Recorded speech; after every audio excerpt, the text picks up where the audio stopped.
Assalamualaikum warahmatullahi wabarakatuh. Saya Indri Duyanti dengan teman-teman saya Devi Dwi Kartika, Tiara Ayu Larasati, dan Yusra Hussein. Kami di sini dari kelompok 4 ingin menjelaskan tentang siklus akuntansi ZISWAF.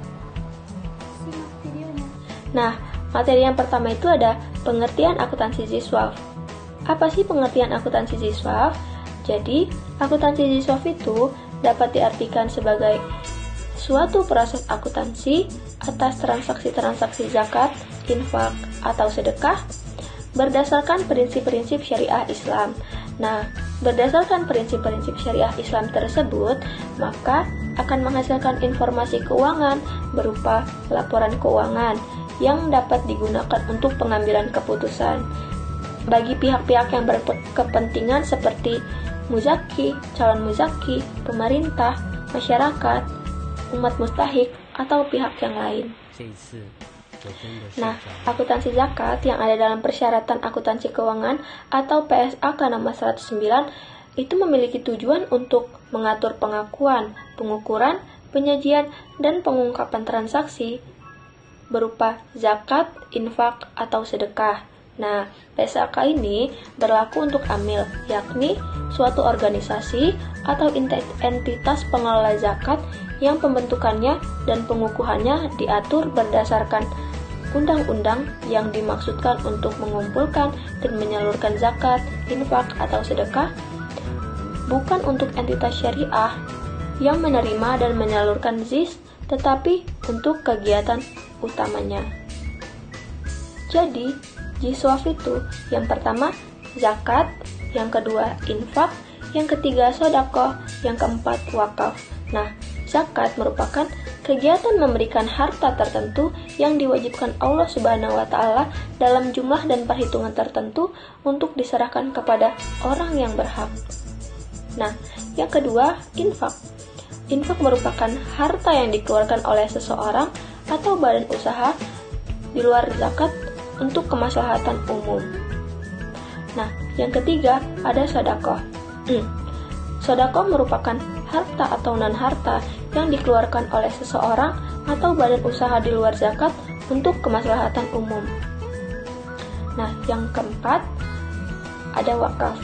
Wakaf itu sebagai suatu ungkapan penahanan harta milik seseorang kepada orang lain atau lembaga lain dengan cara menyerahkannya. Di Indonesia, lembaga yang berwenang melakukan kegiatan itu adalah lembaga pengolahan zakat yang formal dan berbadan hukum, yaitu Badan Amil Zakat Nasional atau BAZNAS yang dibentuk oleh pemerintah, dan lembaga amil zakat atau LAS dibentuk oleh masyarakat dan dikukuhkan pemerintah. Dalam melaksanakan tugas dan fungsinya, BAZNAS dapat dibantu oleh unit pengumpulan zakat atau UPZ. Laporan pengukuran PSAK 109. 1. Akuntansi untuk zakat. Penerimaan zakat diakui pada saat kas atau aset non-kas diterima dan diakui sebagai penambah dana zakat. Kedua, akuntansi untuk infak dan sedekah. Penerimaan diakui pada saat kas atau aset non-kas diterima dan diakui sebagai penambah dana infak atau sedekah terkait. 3. Penerimaan non-halal adalah semua penerimaan dari kegiatan yang tidak sesuai dengan prinsip syariah. Baik, saya akan melanjutkan pengertian laporan keuangan. Laporan keuangan dapat dikatakan sebagai hasil akhir dari suatu proses akuntansi. Tujuan utama dari laporan keuangan adalah menyediakan informasi yang relevan untuk pihak-pihak internal maupun eksternal, baik misalkan muzaki, pemerintahan, pihak lain yang menyediakan sumber daya bagi OPS dan masyarakat. Adapun ada 5 komponen laporan keuangan, yaitu yang pertama laporan neraca atau laporan posisi keuangan, yang kedua laporan perubahan dana, dan yang ketiga laporan perubahan aset pengelolaan, yang keempat laporan arus kas, dan kelima laporan atas laporan keuangan, catatan atas laporan keuangan. Oke, yang pertama ada laporan neraca. Di dalam laporan neraca terdapat liabilitas dan saldo dana. Liabilitas itu terbagi menjadi 2, Yang pertama, liabilitas jangka panjang dan liabilitas jangka pendek. Di dalam saldo dana terdapat dana zakat, dana infak sodako, dana terikat, dana wakaf, dana pengelola atau amil, dan dana non halal. Lalu, semua jumlah liabilitas itu dijumlahkan, setelah itu ditambah dengan jumlah saldo dana. Maka terjadilah jumlah liabilitas dan saldo dana.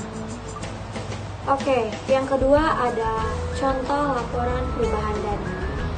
Di dalam laporan perubahan dana ini terdapat penerimaan dari muzaki. Jumlah penerimaan tersebut akan dikurangkan oleh bagian amil atas penerimaan dana zakat. Setelah itu ada penyaluran. Di dalam penyaluran ini terdapat zakat fakir miskin, zakat fisabilillah, lalu dijumlahkan menjadi jumlah penyaluran. Setelah itu akan dikurangi oleh surplus atau defisit. Maka terjadilah saldo awal dan saldo akhir. Selanjutnya ada laporan perubahan aset. Di dalam laporan perubahan aset terdapat 6 kolom. Yang pertama, saldo awal, penambahan, pengurangan, penyisihan, akumulasi penyusutan, dan saldo akhir. Terdapat di keterangan terdapat dana zakat atau aset kelolaan, ada piutang bergulir, dana infak atau sodakoh, aset kelolaan tidak terlancar, terdapat tanah, bangunan, kendaraan, inventaris, dan aset dalam penyelesaian.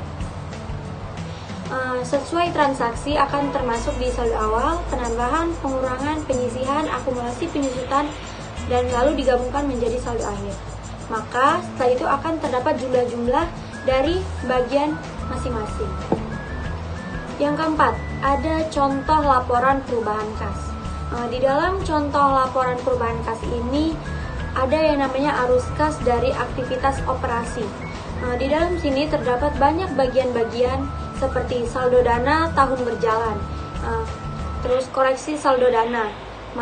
Karena dia termasuk koreksi, maka dia akan masuk ke sisi kredit. Penyesuaian untuk rekonsiliasi saldo dana menjadi kas bersih untuk aktivitas operasi. Nah, terdapat logam mulia, piutang bergulir, piutang pihak ketiga, perlengkapan dan persediaan, program dibayar di muka, sewa dibayar di muka, sumbangan diterima di muka, utang leasing, biaya yang masih harus dibayar. Ada bagian-bagian yang termasuk sisi kredit dan sisi debit. Seperti contohnya program dibayar di muka. Dia termasuk di sisi kredit. Nah, maka dari itu setelah dijumlahkan dari sisi kredit dan sisi debit, setelah dijumlahkan dan dikurangkan, maka termasuk ke arus kas bersih dari aktivitas operasi. Oke, selanjutnya yang terakhir, yang kelima, ada catatan atas laporan keuangan. Catatan atas laporan keuangan adalah informasi tambahan atas apa yang disajikan dalam laporan posisi keuangan, laporan perubahan dana, laporan perubahan aset kelolaan, dan laporan arus kas. Catatan atas laporan keuangan memberikan deskripsi atau pemisahan pos-pos yang disajikan dalam laporan keuangan tersebut dan informasi mengenai pos-pos yang tidak memenuhi kriteria pengakuan dalam laporan keuangan tersebut. Kesimpulan zakat adalah harta yang wajib dikeluarkan oleh seseorang muslim untuk diberikan kepada yang berhak menerimanya. Infak atau sodakoh adalah harta yang dikeluarkan oleh seseorang di luar zakat untuk kemaslahatan umum. Dalam pelaksanaan proses akuntansi dibutuhkan standar atau pedoman akuntansi yang mengatur tentang pengakuan, penyajian, dan pengungkapan transaksi zakat dan infak atau sodakoh. Terima kasih. Thanks for watching. Don't forget to like, comment, share, and subscribe. Wassalamualaikum warahmatullahi wabarakatuh.